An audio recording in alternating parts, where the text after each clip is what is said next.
नमस्कार दोस्तों, स्वागत है आप सभी का आपके अपने यूट्यूब चैनल रिटेल अड्डा में। तो चैनल पे नए हैं तो सब्सक्राइब कर लें और बेल आइकन को प्रेस कर दें ताकि वीडियो की नोटिफिकेशन आप तक पहुंचती रहे।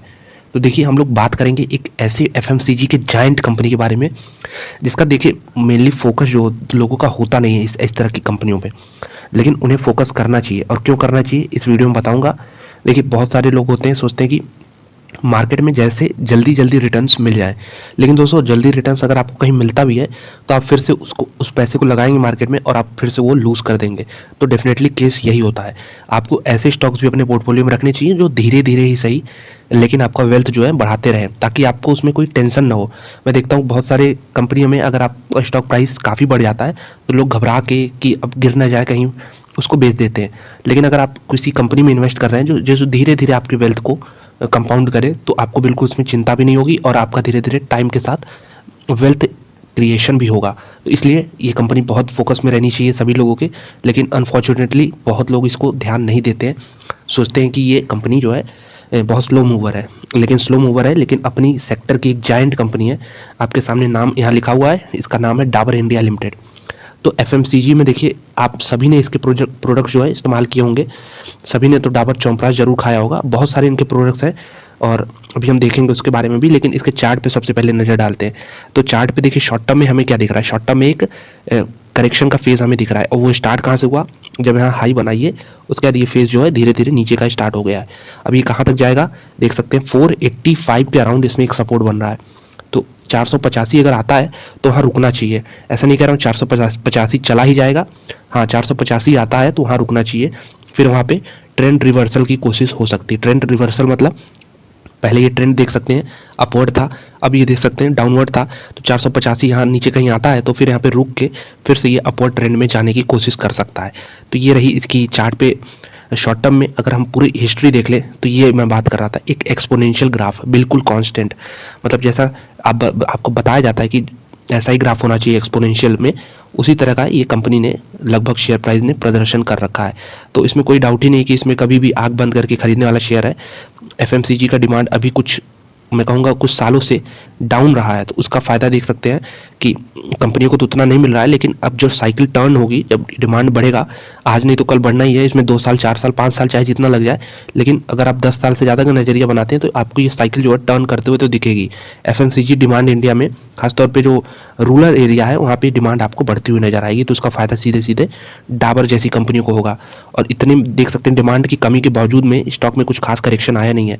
अगर आप देखें इसका हाई प्राइस तो ऑलमोस्ट 650 है, तो 650 से 520 के आसपास है। यानी अभी देख सकते हैं यहाँ पे मात्र 130 पॉइंट का करेक्शन आया है। तो बहुत ही स्लो मूवर है, बोथ इन द अपसाइड और डाउन साइड में। मतलब ऊपर भी धीरे धीरे जाएगा और नीचे भी हैवी करेक्शन नहीं देता है। तो इसलिए बहुत फेवरेट स्टॉक है मेरा। तो अगर आप देख सकते हैं इसमें पूरी इसकी हिस्ट्री 2000 से, सन 2000 से इसके प्राइस जो था 6 रुपये था। तो अब फिलहाल जो है बहुत अच्छा खासा इसमें रिटर्न ऑलरेडी जनरेट हो चुका है अगर हम देखें तो, लेकिन आगे चल के भी इसमें रिटर्न जनरेट करने की पूरी क्षमता है। तो क्यों क्षमता है, चलिए इसके रिजल्ट देखते हैं और फाइनेंशियल डेटा कुछ देखते हैं। तो इंडियन मार्केट्स की बात करें तो यहाँ पे देख सकते हैं ये चौथी लार्जेस्ट एफएमसीजी कंपनी है इंडिया में, और दुनिया की सबसे बड़ी आयुर्वेदिक और नेचुरल हेल्थ केयर कंपनी है।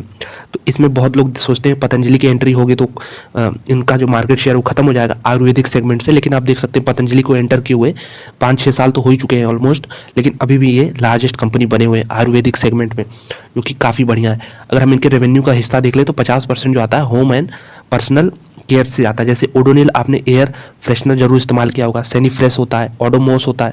तो इनसे जो है 50% की इनकी इनकम हो जाती है। हेयर केयर में भी आप देखे होंगे डाबर के ऑयल आते हैं, साथ में ओरल केयर टूथपेस्ट आते हैं, स्किन केयर। तो होम केयर में इनके बहुत सारे प्रोडक्ट्स हैं, उनसे 50% रेवेन्यू आता है। हेल्थ केयर में भी 33% के आसपास रेवेन्यू आता है। तो हेल्थ केयर में क्या क्या हो गया, जैसे टैबलेट्स हो गए, हर्बल टी हो गया, डाबर हनी आपने देखा ही होगा। तो बहुत सारे इसमें है।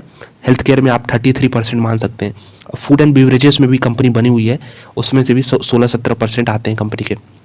तो जो ब्रांड्स है देख सकते हैं, ब्रांड्स कितने यूनिक ब्रांड्स हैं इनके पास। ऐसे ब्रांड्स आपको कहीं दूर दूर तक नजर नहीं आएंगे पूरे मार्केट में। डाबर च्यवनप्राश, डाबर हनी, डाबर हनी टस, डाबर पुदीन हरा, डाबर लाल तेल। उसके बाद बात कर लें कि यहाँ पे हेल्थ केयर स्पेस में डाबर आंवला, डाबर रेड पेस्ट, वाटिका, मतलब ये सब तो घर घर ये सब नाम बिकते हैं। तो बेशक इसमें देखिए कोई डाउट ही नहीं है कि इस तरह की कंपनी में आपको इन्वेस्ट करना चाहिए। क्यों? क्योंकि ये सब डिमांड जो है कभी भी कम नहीं होने वाली है। डिमांड जो है कभी भी इंडिया में ये सब चीज़ों की कम होने वाली नहीं है, बल्कि बढ़ने ही वाली है। तो अगर हम देख लें इनका मार्केट कैप, कुछ फाइनेंशियल डेटा भी देख लेते हैं, तो मार्केट कैप 92,000 करोड़ का है और ये जल्द ही 1 लाख करोड़ में आपको दिखेगा। हालांकि इसके पहले भी 1 लाख करोड़ के ऊपर था, लेकिन 1 लाख करोड़ तो बहुत छोटी फिगर है। आप 20 साल का नजरिया बनाएंगे तो आपको ये 10 लाख करोड़ का फिगर दिखे, इसमें भी आपको आश्चर्य नहीं होना चाहिए।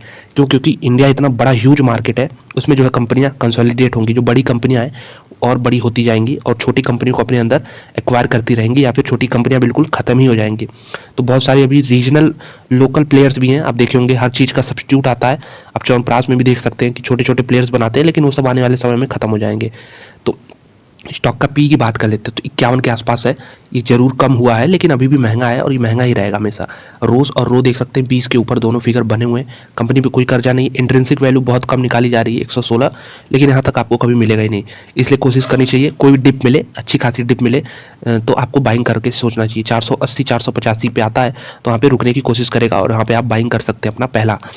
अगर बात कर ले एसेट्स की, तो कंपनी के पास 11,500 करोड़ के एसेट्स हैं, रिजर्व 8,000 करोड़ के, कैश बैलेंस जो है 740 करोड़ के, सीएफओ पैट 1 के ऊपर इंडिकेट कर रहा है लॉन्ग टर्म का स्टॉक ये बनने के लायक है। प्रमोटर होल्डिंग 67% है। प्रॉफिट ग्रोथ कुछ खास रही नहीं है, मैंने जैसा बताया कि एफएमसीजी पूरे सेक्टर में प्रॉब्लम आई है, लेकिन अब लॉन्ग टर्म का नजरिया देखिए इसमें रखना होगा। ऐसा तो है नहीं कि 2 साल 3 साल के लिए हम स्टॉक खरीद रहे हैं, कम से कम 10 साल के लिए तो स्टॉक को खरीदना ही होगा, तब जाके आपको अच्छी खासी इसमें ग्रोथ देखने को मिलेगी। फ्री कैश फ्लो जो देख सकते हैं 10 सालों में ऑलमोस्ट 10,000 करोड़ के फिगर बैठते हैं। तो इनके कुछ पीयर्स हैं, उससे कंपैरिजन कर लें तो पीयर्स में देख सकते हैं डाबर इंडिया है, गोदरेज कंज्यूमर है, मैरिको है, इमामी है, ज्योति लैब है। ये सब तो मिड कैप हो गए, बड़ी बड़ी कंपनियां देख सकते हैं, एचयूएल हो गया, आईटीसी हो गया। तो इन सब से कंपैरिजन नहीं कर रहे हैं, छोटी कंपनी से कर रहे हैं, तो उसमें भी आपको Dabur India stand out performance दिखेगा। इसके क्वार्टरली रिजल्ट को छोड़ के हम ईयरली रिजल्ट पे आते हैं तो सेल्स का फिगर 3300 करोड़ से बढ़ के 10,000 करोड़ हो गया, मतलब सेल्स हो गया 11 साल में 3 गुना। अगर प्रॉफिट की बात कर लें तो प्रॉफिट 500 करोड़ से बढ़ के 1800 करोड़ हो गया, मतलब ये भी 3 गुना हो चुका है 10-11 सालों में। तो बिल्कुल एक कंसिस्टेंट परफॉर्मर है, ऐसा नहीं कि जैसा मैंने शुरुआत में बताया कि बहुत हाई मूविंग होगा, ये धीरे धीरे धीरे धीरे लेकिन अपवर्ड डायरेक्शन में ही मूव करेगा। क्यों मूव करेगा? क्योंकि इसके रिटर्न्स देख सकते हैं, 10 साल में सेल्स का जो रेशियो रहा है वो 9% रहा है। हाँ 5 सालों में ये प्रॉब्लम रही है, 5 और 3 सालों में प्रॉफिट में भी, लेकिन जो 10 साल का फिगर है आपको इंकरेजिंग लगेगा। तो ऐसा नहीं है कि हमेशा के लिए ये चीज़ बनी रहनी है, अब जो डिमांड है वो तो बढ़ना ही है, आज नहीं तो कल ये बढ़ना ही है। कंपनी इफिशिएंट भी बहुत है, आप इफिशिएंसी देख सकते हैं। प्रमोटर 67% है, डीआईआई देख सकते हैं इसमें 4% के आसपास बने हुए हैं, लेकिन इंटरेस्टिंग चीज़ एफआईआई जो है 17 से बढ़ के 21% हो चुके हैं। तो मेरे ख्याल से ये भी बहुत बड़ी पॉजिटिव है।